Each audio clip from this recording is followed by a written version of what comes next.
दादा स्कोर काय झाला रे? काय शेवटच्या ओव्हरला 15 रन पाहिजे?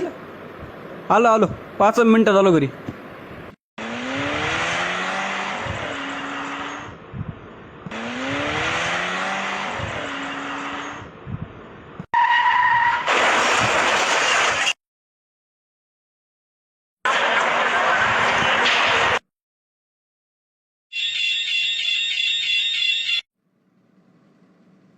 शेवटच्या ओव्हरला 15 रन पाहिजे होते. ह्या MSCB वाल्यांनी टायमावर लाईट बंद केली. थांब, आता फोन करतो आणि बेतच बघतो त्यांचा. हॅलो, सबस्टेशन का? हो हो नमस्कार, बोला साहेब. हो साहेब, गावातली लाईट का बरं बंद केली? हो साहेब, ट्रिपिंग आली आहे, होईल थोड्या वेळात चालू. सुन्या, तू ॲम्ब्युलन्सला फोन लाव पटकन. मी MSCBच्या सबस्टेशनला फोन लावतो आणि त्यांना सांगतो की लाईन चालू करू नका म्हणून. हो हो चालेल.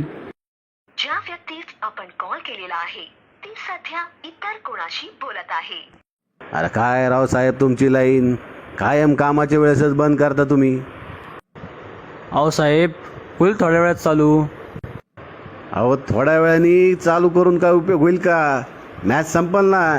ठेवा आता फोन. सबस्टेशनचा फोन पण एंगेज येतोय. थांब, वायरमनलाच फोन लावतो.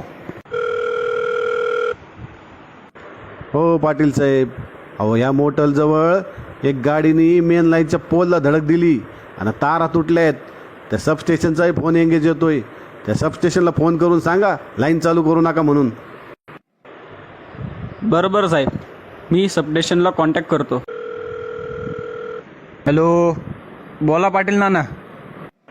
हो साहेब, त्या मोटलपाशी मेन लाईनच्या पोलला गाडी धडकली आहे, तारा तुटली आहे, तरीही गावठाण फिटर चालू करू नका. बरं बरं ठीक आहे, नाही चालू करत. अजून लाईट आली नाही.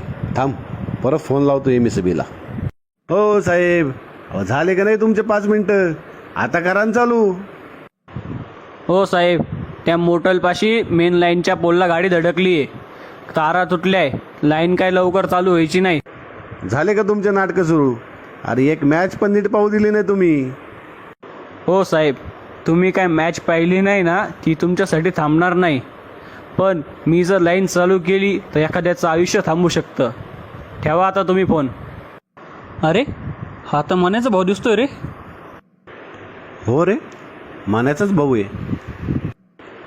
थांब, मनाला फोन लावू आपण.